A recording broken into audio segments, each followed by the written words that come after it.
Hey guys, chapter 15, shortest chapter in the book. Here we go. Jonas entered the annex room and realized immediately that it was the day he would be sent away. The giver was rigid in his chair, his face in his hands. I'll come back tomorrow, sir, he said quietly. Then he hesitated. Unless maybe there's something I can do to help. The giver looked up at him, his face contorted with suffering. Please, he gasped. Take some of the pain. Jonas helped him into his chair at the side of the table, and quickly removed his tunic and lay face down. Put your hands on me, he directed, aware that in anguish the giver might need reminding. The hands came and the pain came with them, and through them, Jonas braced as he entered the memory which was torturing the giver. He was confused. Noisy, foul-smelling place. It was daylight, early morning, and the air was thick with smoke that hung yellow and brown above the ground.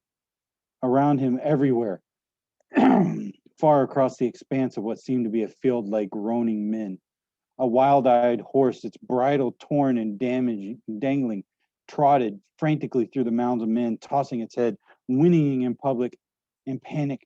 It stumbled, finally, then fell and did not rise. And Jonas heard a voice next to him. Water, water. The voice sounded as if it was parched and croaking whisper.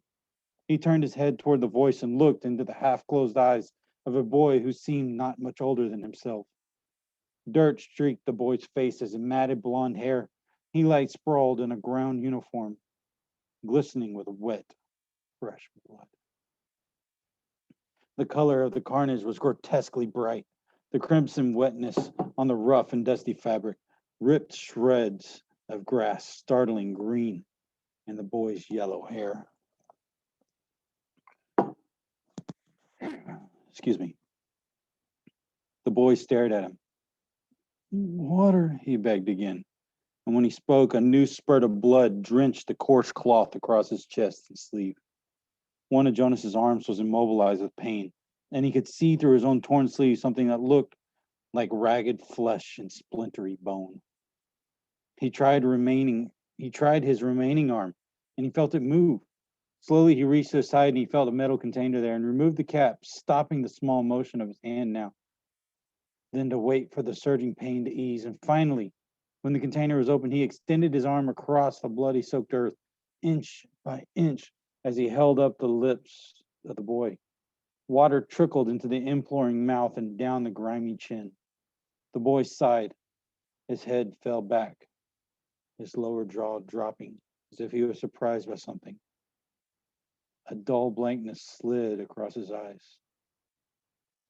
He was silent. But the noise continued all around.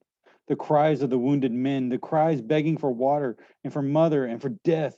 Horses lying on ground shrieked, raised their heads, and stabbed randomly toward the sky with their hooves. And from the distance, Jonas could hear the thud of cannons.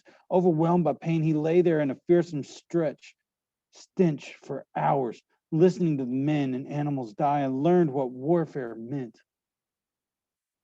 Finally, when he knew he could no longer bear it and would welcome death itself, he opened his eyes and was once again on the bed. The giver looked away as if he could not bear to see what he had done to Jonas. Forgive me, he said.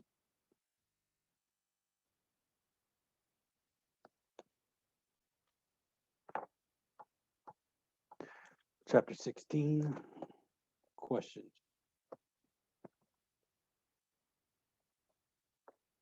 Are, if